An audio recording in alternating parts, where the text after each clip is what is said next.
Hey, mamas, happy day to you. If we have not met yet, my name is Jenny Gablesberg, and I am a pelvic health physical therapist, which means I specialize in kind of all things pelvic health challenged.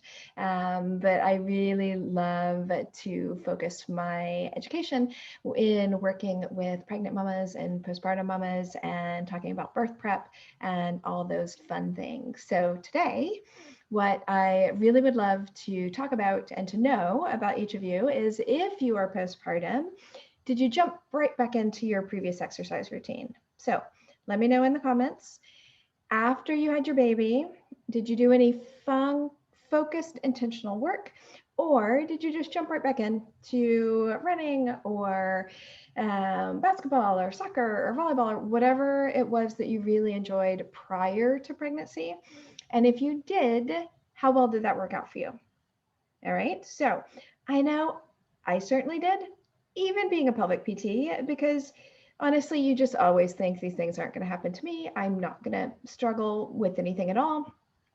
And I was a triathlete before I had babies for about a decade or so.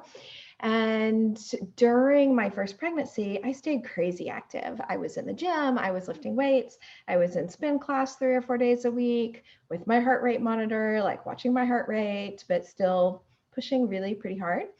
I was even on the spin bike 3 days after my due date because my precious first child was 7 days late. So if you are in your first pregnancy and everybody says, really don't think about your due date being your due date, like give it 5 to 7 days, take that into account because I really was tearing my hair out by then that I was ready to have that baby. But, I would have people say, oh, when are you due? And I'm like, 3 days ago. Yep, she's just not coming. So I felt like I stayed really fit during pregnancy. And then she was a vaginal delivery. And I thought, okay, I need to get up. I need to get moving. I'm a physical therapist. We're just going to start rolling. And a few days after getting home from the hospital, I decided to walk like a mile and a half to the couple miles to there was a baby support center basically where you could go and you could nurse your baby and weigh the baby before and weigh the baby after. And it was run by a nurse practitioner that I had been working with in my professional life. And so I was all excited. And plus, I needed a good nursing bra because I was getting ready to go on a trip. So 10 days postpartum, I flew to Hawaii with a 4th-degree tear and a newborn because my youngest stepsister was getting married. She was the last of the 5 of us to be getting married, and there is no way that I was going to miss that wedding. So I was trying to walk and get kind of functional before flying out to Hawaii. And I got down there to the baby shop and I stayed and I picked out a nursing bra. And then I thought, oh my God, my perineum hurts so badly. And there was a little restaurant next door that I walked over to and I called my husband. I'm like, yeah, you have to come get me because I can't walk home. I took a little too big a bite of what I thought I could do postpartum and learned my lesson there. Um, so we go to Hawaii. I do nice long walks. Everybody's carrying the baby carrier for me, pushing the stroller so I can just be walking. I'm doing fine. We get back 3 weeks postpartum. I think, I'm ready for stroller strides. Let's start working out. I'm because of course I know better being a physical therapist, and actually did okay with that. But the fact that I had a 4th-degree tear, I wasn't necessarily having actually a ton of weakness. I was having a ton of overactivity.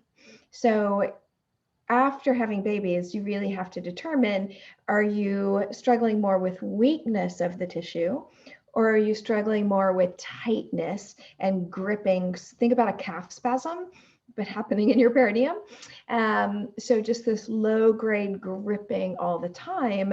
So that muscle wasn't going to stretch to allow much of anything to happen there. So I really should not have been jumping right into doing some of those impact activities because my muscles responded by tightening. And because of that, I ended up having pain with sex for at least 6 months and had to work on lengthening the muscles, getting the scar tissue to move better. And at the time, there were no other therapists around me that did what I did. I had trained someone that moved to Florida, and they, not Florida, sorry, San Diego. And so they were driving in a couple times a month and seeing me at that point. So I was getting a little bit of treatment by somebody else, and I was trying to treat my own scar, but I really should have known at the time to back my exercise back down a little bit. So I wasn't constantly encouraging that overactivity. So when we are going through pregnancy and deliveries, our abdominals lengthen, our pelvic floor lengthens, and because of that, it's really lost the coordination to do our normal activities. And so we need to be working on kind of backing back down to more subtle, isolated activities that focus on coordination. Because one of the things that we really are missing in that postpartum time is what we call load transfer or pressure management. And if we're just jumping right back into our previous exercise, then that can be a huge problem. And we don't want that to happen. I remember after having my daughter, thinking about just that lengthening that happens in your belly, that I had her and I kept sitting, like this. I was really squunched all the time. And my husband would come over and kind of tap my sternum because he used to be a physical therapist. And he's like, your posture is awful. Like, what's going on with you? Why are you like this? And it was because my abdominals did not have the tone to pull in to help support my diaphragm above it moving up and down. I couldn't take a deep breath. I had no ability to create pressure in my belly because my muscles were so lengthened. So I had this really over lengthened floppy belly, and I had a really overactive pelvic floor. And then I had a diaphragm that just wouldn't work well. One of the things that we see happen really commonly after baby is that during pregnancy, our ribs open into kind of this bucket handled position. And when they are this far open to create all that space for baby to come forward, our diaphragm is doing this little motion where if our ribs were down here where they belong, the diaphragm's got this beautiful excursion up and down. It helps massage our GI tract. It helps with digestion and peristalsis. Obviously, it helps us get good oxygenation throughout our bodies, but really important things.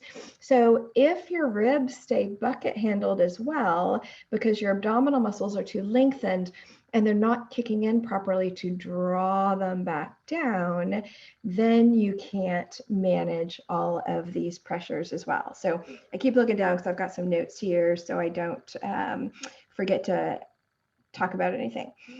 So if this is the case, if you are kind of jumping back into your exercise program and have not done that preliminary work to get your deep core kicking back in, then you have a little higher chance of struggling with things like urine leakage, pelvic organ prolapse, pelvic pain, or diastasis.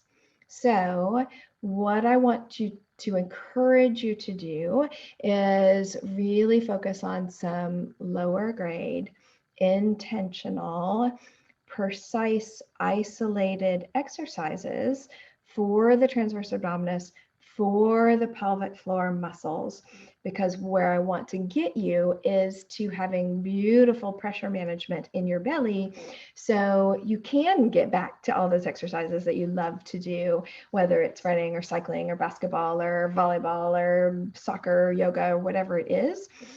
You want to be able to do that well and have all those muscles retrained so you don't develop other problems.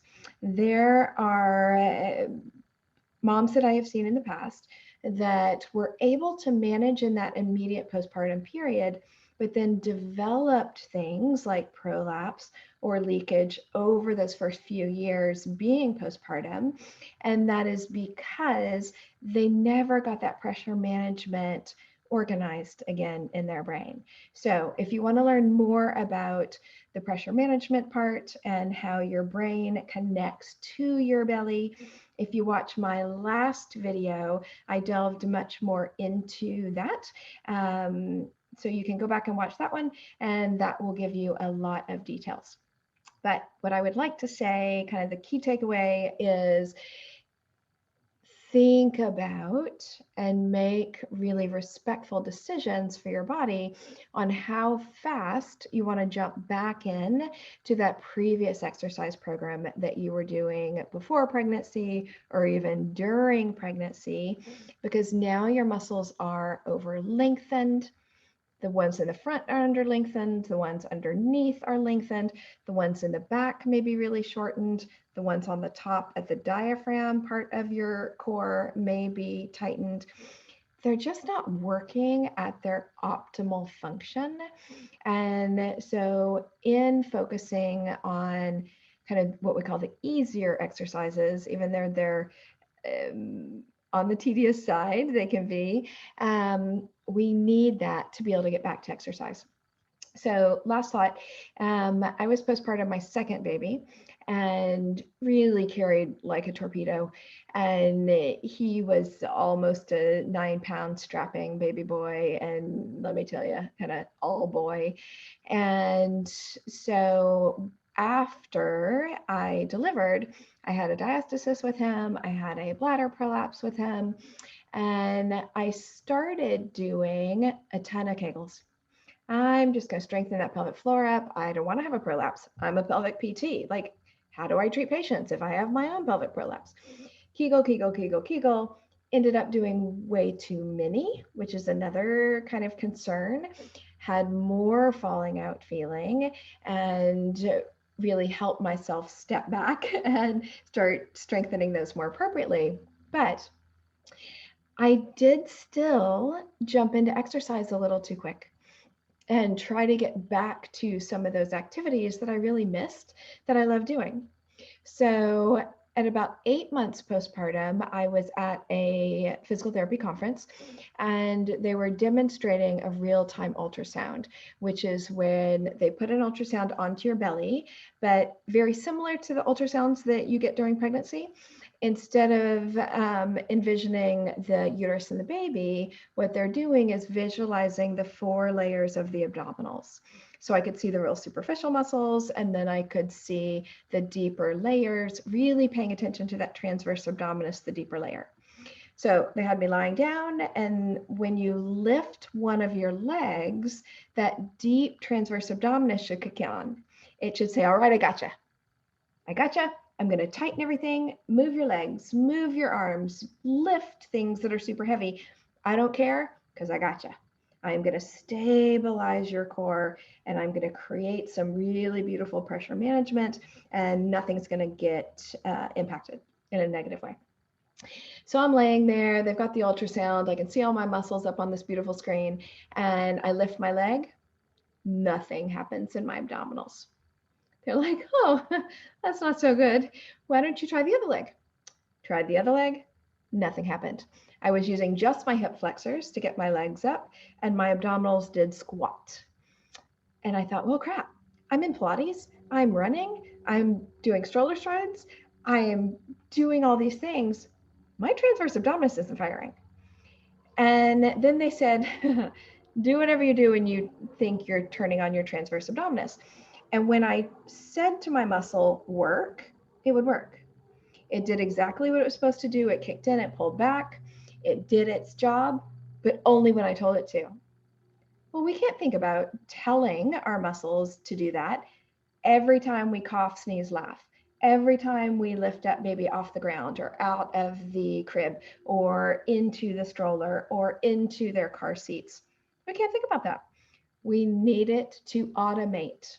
So, beautiful lesson for physical therapists to have to go through is I had to back down again and retrain those really subtle exercises so I could get that deep core working like it was supposed to. So then I could get back into running and Pilates and all the other activities that I wanted to be doing. So I would say if you are pregnant, I really want you to think about immediately after birth, you're going to be starting some of these really subtle exercises. If you are newly postpartum, start them now. And if you are several years postpartum, it's not too late. You can still start and retrain those muscles. You just have to go back and do really intentional work to be able to get you there. So I hope all of that was helpful, and I look forward to chatting with you soon. Feel free to leave any questions or messages for me down below, and you can shoot me a personal message as well if you want to chat about something particular, or if there's something you want me to talk about in my weekly chats. So feel free to leave me a message. We'll talk to you soon.